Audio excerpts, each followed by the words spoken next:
So today I started in 2 Samuel 1, I want to say, and made it to 2 Kings 15. And there's a lot that happens. The majority of it is just talking about the different kings between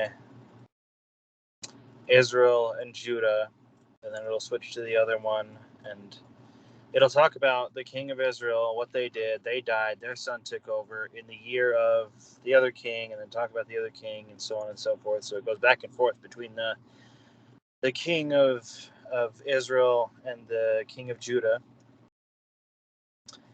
The thing that I noticed over and over again is, even though the children of Israel just can't get it through their thick heads that all they need to do is worship the Lord as was commanded on Mount Sinai, and God will take care of them. I mean, that's not to say that they won't have any challenges, because life naturally brings challenges, but that's to say that they'll be taken care of, they'll be provided for, they always have somebody to turn to, but they can't get it through their thick heads. So that's all they need to do. So they're constantly in turmoil. And Solomon was a good guy. Solomon was about as good as you could get, except for all of his wives and concubines. But Solomon built a temple, and that's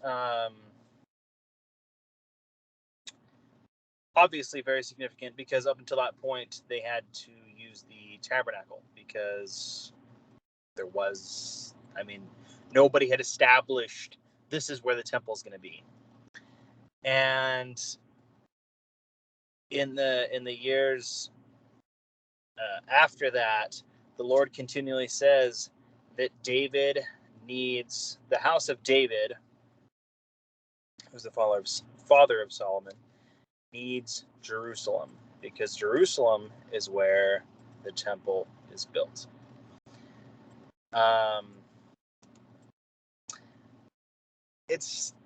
It mentions that right after Solomon, the kingdoms of Israel and Judah are constantly at war with one another, because they can't figure anything out. And then we don't hear about prophets for a while, up until we hear about Elijah and the miracles that he performs and the prophecies that he gives. And then he dies, and, well, he's taken up. He doesn't die, he's taken up. And then Elisha takes over as God's prophet. The mantle of the prophet falls upon him, and he performs miracles and prophesies.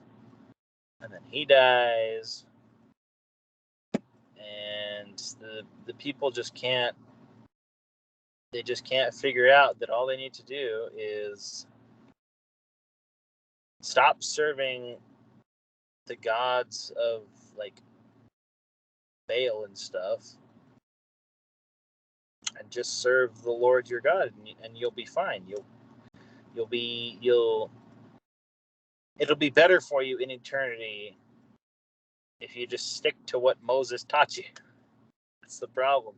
The issue, though, it's similar to the dissenters of the Nephites after King Benjamin, his great address, because the generation that was too young to understand what he was saying at that time didn't believe, and a lot of them dissented, or just didn't join the church, and then eventually dissented. And their descendants, like, none of them, that's kind of where the children of Israel are at, because the generation after Moses didn't believe, or the generation after Joshua didn't believe. So as God continues to try to reach out to these people and, like, come on, reminding them of the covenants that he's made with Abraham, and, like, reminding us that David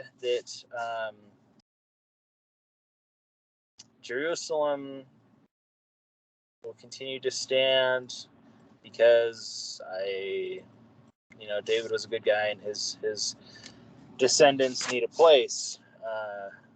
That is up until it's sacked by Babylon, but that's further on.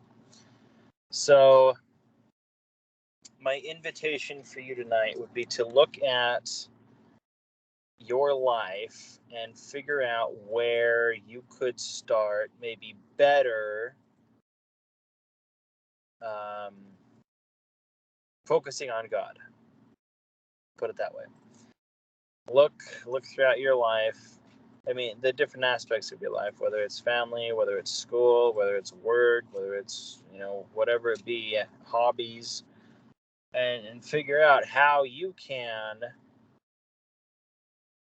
focus more on God while you're doing that. I mean, that's not to say that you drop all of your hobbies or whatever just to focus on God, but that's to say, how can you involve or just involve God more in your life?